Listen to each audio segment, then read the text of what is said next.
ಮೂಡ ಹಗರಣ ಪ್ರಕರಣಕ್ಕೆ ಸಂಬಂಧಪಟ್ಟಂತೆ ಸದ್ಯ ಹೈಕೋರ್ಟ್ ಸಿಎಂ ಸಿದ್ದರಾಮಯ್ಯ ಅವರ ಅರ್ಜಿಯನ್ನು ವಜಾಗೊಳಿಸಿದೆ. ಆದರೆ ಮುಂದೆ ಏನೆಲ್ಲ ಕಾನೂನು ಸಮರಗಳನ್ನು ಎದುರಿಸಬೇಕಾಗತ್ತೆ, ಯಾವ ರೀತಿ ಸಿದ್ದರಾಮಯ್ಯನವರು ಕಾನೂನು ಸಮರಕ್ಕೆ ಸಜ್ಜಾಗಬೇಕು, ಈ ಎಲ್ಲ ವಿಚಾರಗಳನ್ನು ಕುರಿತು ಮಾತನಾಡಲಿಕ್ಕೆ ಮೈಸೂರಿನ ಹಿರಿಯ ವಕೀಲರಾದಂತಹ ಹರೀಶ್ ಹೆಗಡೆ ಅವರಿದ್ದಾರೆ. ನಾನು ಅವ್ರನ್ನ ಮಾತಾಡ್ತಾ ಹೋಗ್ತೀನಿ. ಸರ್, ಸದ್ಯ ರಾಜ್ಯಪಾಲರು ಅವರ ಅಂದರೆ ಸಿಎಂ ಸಿದ್ದರಾಮಯ್ಯ ಅವರ ಅರ್ಜಿಯನ್ನು ವಜಾಗೊಳಿಸಲಿಕ್ಕೆ ಕೋರ್ಟ್ ಹೇಳಿದೆ. ಸರ್, ಈಗ ಸಿದ್ದರಾಮಯ್ಯನವರ ಮುಂದಿನ ನಡೆಗಳೇನಿರ್ತದೆ ಸರ್? ಕರ್ನಾಟಕ ಉಚ್ಚ ನ್ಯಾಯಾಲಯವು ಇವತ್ತು ಸಿದ್ದರಾಮಯ್ಯನವರು ಕರ್ನಾಟಕ ರಾಜ್ಯದ ಮುಖ್ಯಮಂತ್ರಿಗಳು ಸಲ್ಲಿಸಿದ್ದಂಥ ಒಂದು ರಿಟ್ ಅರ್ಜಿಯನ್ನು ವಜಾ ಮಾಡಿ ಗವರ್ನರ್ ಅವರು ಕೊಟ್ಟಿರ್ತಕ್ಕಂಥ ಒಂದು ಸ್ಯಾಂಕ್ಷನನ್ನು ಎತ್ತಿ ಹಿಡಿದಿದ್ದಾರೆ. ಇದರ ಮೇಲೆ ಸಿದ್ದರಾಮಯ್ಯನವ್ರಿಗೆ ಇರ್ತಕ್ಕಂಥ ಕಾನೂನಿನ ಹೋರಾಟದ ಮಾರ್ಗ ಅಂತ ಹೇಳಿದ್ರೆ ಸುಪ್ರೀಂ ಕೋರ್ಟ್ಗೆ ಮೇಲ್ಮನವಿ ಸಲ್ಲಿಸ್ತಕ್ಕಂಥದ್ದು. ಅಲ್ಲಿ ಸುಪ್ರೀಂ ಕೋರ್ಟಲ್ಲಿ ಇದ್ರ ಬಗ್ಗೆ ಭಾಳ ಸುದೀರ್ಘವಾದಂಥ ವಾದ ವಿವಾದಗಳು ಆಗಬೇಕಾಗುತ್ತೆ. ಯಾಕೆಂತ ಹೇಳಿದ್ರೆ ಈ ಕೇಸಿನಲ್ಲಿ ದೊಡ್ಡ ದೊಡ್ಡ ಹಿರಿಯ ವಕೀಲರು ಎರಡೂ ಪಕ್ಷದಿಂದ ಎರಡೂ ಕಡೆಯಿಂದ ಬಂದು ತಮ್ಮ ತಮ್ಮ ವಾದವನ್ನು ಮಂಡನೆ ಮಾಡಿ ಹಲವಾರು ತೀರ್ಪುಗಳನ್ನು ವ್ಯಾಖ್ಯಾನ ಮಾಡಿರ್ತಕ್ಕಂಥದ್ದು ನಾವೆಲ್ಲ ನೋಡಿದ್ದೀವಿ. ಇದ್ರ ಮೇಲೆ ಈಗ ಈ ಒಂದು ತೀರ್ಪಿನ ಮೇಲೆ, ಕರ್ನಾಟಕದ ಉಚ್ಚ ನ್ಯಾಯಾಲಯದ ತೀರ್ಪಿನ ಮೇಲೆ ಸಿದ್ದರಾಮಯ್ಯನವರು ಸುಪ್ರೀಂ ಕೋರ್ಟ್ಗೆ ಮೇಲ್ಮನವಿಯನ್ನು ಸಲ್ಲಿಸಿ ಅಲ್ಲಿ ತಮ್ಮ ವಾದವನ್ನು ಮಂಡಿಸಿದಂಥ ಸಂದರ್ಭದಲ್ಲಿ ಅಲ್ಲಿ ಏನು ತೀರ್ಪು ಬರ್ತದೆ ಅಂತಕ್ಕಂಥದ್ದು ನಾವು ಕಾದು ನೋಡಬೇಕಾಗುತ್ತೆ. ಯಾಕೆಂತೇಳಿದ್ರೆ ಕಾನೂನು ಅಂತಕ್ಕಂಥದ್ದು ಒಂದು ಸಮರ. ಅದರಲ್ಲಿ ನ್ಯಾಯಾಧೀಶರು ತಮಗೆ ಏನು ಅನಿಸಿರ್ತದೆ ಅವರ ಮುಂದೆ ಇದ್ದಂಥ ಕೇಸಿನ ತೀರ್ಪುಗಳು ಮತ್ತು ಫ್ಯಾಕ್ಟ್ಸ್ ಆಫ್ ದಿ ಕೇಸ್ ನೋಡಿದಾಗ ಒಬ್ಬೊಬ್ಬರು ವಕೀಲರು, ನಾವು ಸಿದ್ದರಾಮಯ್ಯನವ್ರ ವಕೀಲರಾದರೆ ನಮ್ಮ ವಾದನ ಕೂಡ ಬೇರೆ ಇರ್ತದೆ. ಅಂದರೆ ನಮ್ಮ ಯಾವುದೇ ಇನ್ವಾಲ್ವ್ಮೆಂಟ್ ಇಲ್ಲದೇ ಇದ್ರೂ ಕೂಡ ಈ ರೀತಿ ಸ್ಯಾಂಕ್ಷನ್ ಕೊಟ್ಟಿರೋದು ತಪ್ಪು ಅಂತಕ್ಕಂಥದ್ದು ಸಿದ್ದರಾಮಯ್ಯನವರ ವಕೀಲರ ವಾದ. ಅದು ಸ್ಯಾಂಕ್ಷನ್ ಕೊಟ್ಟಿರೋದು ಸರಿ ಅಂತೇಳಿ ರಾಜ್ಯಪಾಲರ ವಕೀಲರ ವಾದ. ಈ ಎರಡೂ ವಾದಗಳನ್ನು ಆಲಿಸಿ ಇವತ್ತು ತೀರ್ಪು ಬಂದಿದೆ. ಇದರಲ್ಲಿ ಇವಾಗ ಇರ್ತಕ್ಕಂಥದ್ದು ಸುಪ್ರೀಂ ಕೋರ್ಟ್ಗೆ ಮೇಲ್ಮನವಿಯನ್ನು ಸಲ್ಲಿಸಿ ಸುಪ್ರೀಂ ಕೋರ್ಟ್ ಏನು ತೀರ್ಪು ಕೊಡ್ತದೆ ಅಂತಕ್ಕಂಥದ್ದನ್ನು ಕಾದು ನೋಡಬೇಕು. ಯಾಕೆಂತೇಳಿದ್ರೆ ಭಾಳಷ್ಟು ಪ್ರಕರಣಗಳು ಹಿಂದೆ ಆಗಿದೆ. ಅದು ಕಾನೂನಿನ ವ್ಯಾಖ್ಯಾನ ಮತ್ತು ವಾಸ್ತವಾಂಶಗಳ ಬೇಸಿಸ್ ಮೇಲೆ ಕೊಡಬೇಕಾದಂಥ ತೀರ್ಪು. ಇದನ್ನು ನಾವು ಕಾದು ನೋಡಬೇಕು. ಸಿದ್ದರಾಮಯ್ಯನವ್ರಿಗೆ ಸುಪ್ರೀಂ ಕೋರ್ಟ್ಗೆ ಮೇಲ್ಮನವಿ ಸಲ್ಲಿಸೋದಕ್ಕೆ ಅವಕಾಶ ಇದೆ ಮತ್ತು ಅಲ್ಲಿ ತೀರ್ಪು ಬರೋವರೆಗೂ ನಾವು ಕಾಯಬೇಕಾಗತ್ತೆ ಅಂತಕ್ಕಂಥ ವಿಚಾರವನ್ನು ಈ ಸಂದರ್ಭದಲ್ಲಿ ನಾನು ಹೇಳಲಿಕ್ಕೆ ಇಚ್ಛೆ ಪಡ್ತೇನೆ. ಸರ್, ಈ ಸಂದರ್ಭಕ್ಕೆ ಸಿದ್ದರಾಮಯ್ಯನವರು ರಾಜೀನಾಮೆ ಕೊಡಬೇಕಾಗಿ ಬರ್ಬೋದಾ, ಹೇಗೆ ಸರ್? ಇದು ಕಾನೂನಿನ ವ್ಯಾಖ್ಯಾನ. ಯಾವ ಸಂದರ್ಭ, ಯಾವ ರೀತಿಯ case, gravity of the case ಕೂಡ ಭಾಳ ಇಂಪಾರ್ಟೆಂಟ್. ಏನು ಇದು ಲ್ಯಾಂಡು ವಿಚಾರವಾಗಿ, ಸೈಟಿನ ವಿಚಾರವಾಗಿ ನಡೀತಾ ಇರತಕ್ಕಂಥ ವ್ಯಾಜ್ಯ ಇದು.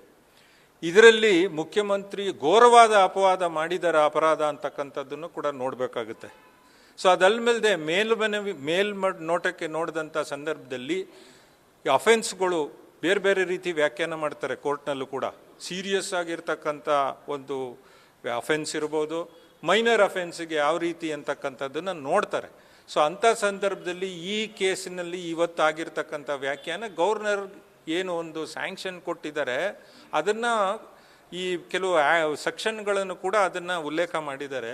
ಸೊ ಈ ಸಂದರ್ಭದಲ್ಲಿ ನನ್ನ ಒಂದು ಅಭಿಪ್ರಾಯ, ಕಾನೂನಿನ ಅಭಿಪ್ರಾಯ ಹೇಳಬೇಕು ಅಂತ ಹೇಳಿದ್ರೆ, ಸುಪ್ರೀಂ ಕೋರ್ಟ್ಗೆ ಮೇಲ್ಮನವಿ ಸಲ್ಲಿಸಿ ಸ್ಟೇ ತಗೊಳ್ತಕ್ಕಂಥ ಅವಕಾಶಗಳು ಇರೋದ್ರಿಂದ ಅವರೇನು ರಾಜೀನಾಮೆ ಕೊಡಬೇಕು ಅಂತಕ್ಕಂಥದ್ದು ನನಗೇನು ಅನಿಸೋದಿಲ್ಲ ಅಂತಕ್ಕಂಥದ್ದನ್ನು ಹೇಳ್ತೇನೆ. ಕಾನೂನು ಸಮರ ಬೇರೆ, ರಾಜಕಾರಣವೇ ಬೇರೆ.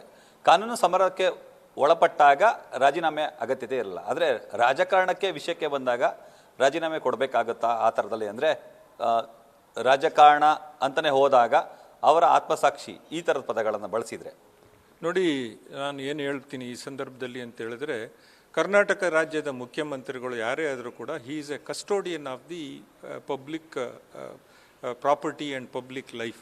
ಸಾರ್ವಜನಿಕರಿಗೆ ಅವರು ಕಸ್ಟೋಡಿಯನ್ ಆಗಿ ಅವ್ರ ಕೆಲಸಗಳನ್ನು ಮಾಡ್ತಾ ಇರ್ತಾರೆ.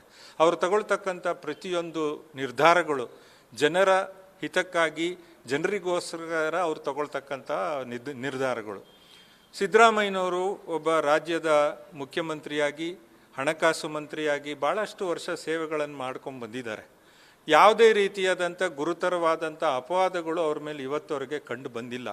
ಇದು ಒಂದು ಏನು ನಿವೇಶನ ವಿಚಾರವಾಗಿದೆ ಅದನ್ನು ಇವತ್ತು ಬಹಳ ದೊಡ್ಡ ರೂಪದಲ್ಲಿ ನಾವು ಕೋರ್ಟ್ನಲ್ಲಿ ಇದನ್ನು ಡಿಸ್ಪ್ಯೂಟನ್ನು ಮಾಡಿರ್ತಕ್ಕಂಥದ್ದು ಒಂದು ವಿಚಾರ. ಸೊ ನೈತಿಕತೆ ಅನ್ನೋದೇ ಬೇರೆ ಸಬ್ಜೆಕ್ಟು. ಅಂಥ ಯಾವ ಒಂದು ವಿಚಾರಗಳು ಇಲ್ಲಿ ಕಂಡು ಬರದೇ ಇರೋದ್ರಿಂದ ಅವರು ಮುಖ್ಯಮಂತ್ರಿಗಳಾಗಿ ಮುಂದುವರಿಯೋದ್ರಲ್ಲಿ ಯಾವುದೇ ರೀತಿಯಾದಂಥ ತೊಂದರೆ ಇಲ್ಲ ಅಂತಕ್ಕಂಥದ್ದು ನನ್ನ ಅಭಿಪ್ರಾಯ. ಸರ್, ಈಗ ಕಾನೂನು ಸಮರ ವಿಚಾರಕ್ಕೆ ಸಂಬಂಧಪಟ್ಟಂತೆ ಸುಪ್ರೀಂ ಕೋರ್ಟಲ್ಲಿ ದಾವೆಗೆ ಅಂತ ಹೇಳಿದ್ರು. ಹೈಕೋರ್ಟ್ನಲ್ಲಿ ಸ್ಟೇ ಸಿಗೋ ವಿಶ್ವಾಸ ಇದೆಯಾ ಸರ್? ಖಂಡಿತ ಕೊಡ್ತಾರೆ. ಯಾಕೆ ಅಂತ ಹೇಳಿದ್ರೆ ಇದು ಜುಡಿಷಿಯಲ್ ಸ್ಕ್ರೂಟಿನಿ ಅಂತ ಹೇಳ್ತಾರೆ.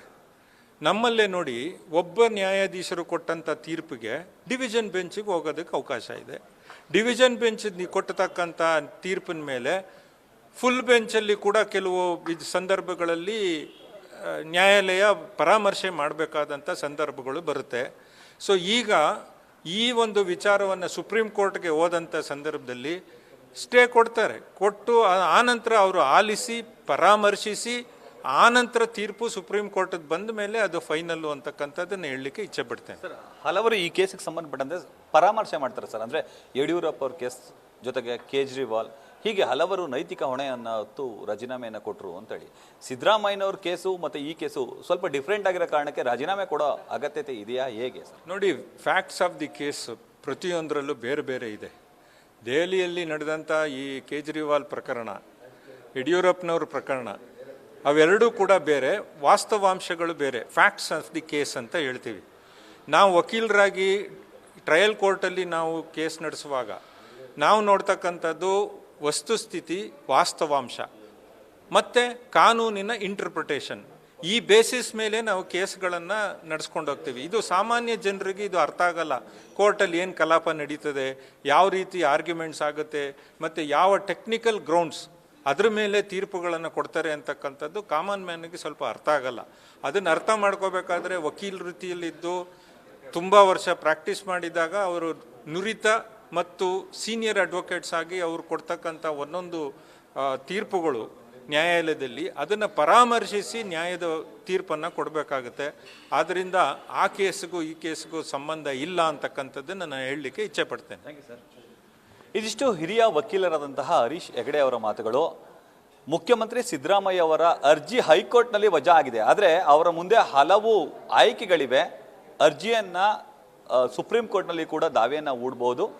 ರಾಜೀನಾಮೆ ನೀಡುವ ವಿಚಾರಕ್ಕೆ ಸಂಬಂಧಪಟ್ಟಂತೆ ಅದು ನೈತಿಕ ವಿಚಾರ, ಕಾನೂನಲ್ಲಿ ಅದಕ್ಕೆ ಆಸ್ಪದ ಇಲ್ಲ ಅನ್ನೋ ಮಾತನ್ನು ಹೇಳ್ತಾರೆ. ಕ್ಯಾಮ್ರಾಮನ್ ವಿನಯ್ ಜೊತೆ Ravi Pandavapura, news first, Mysuru. News first ನಿರ್ಭೀತಿಯಿಂದ ನಿಮ್ಮ ಪರವಾಗಿ.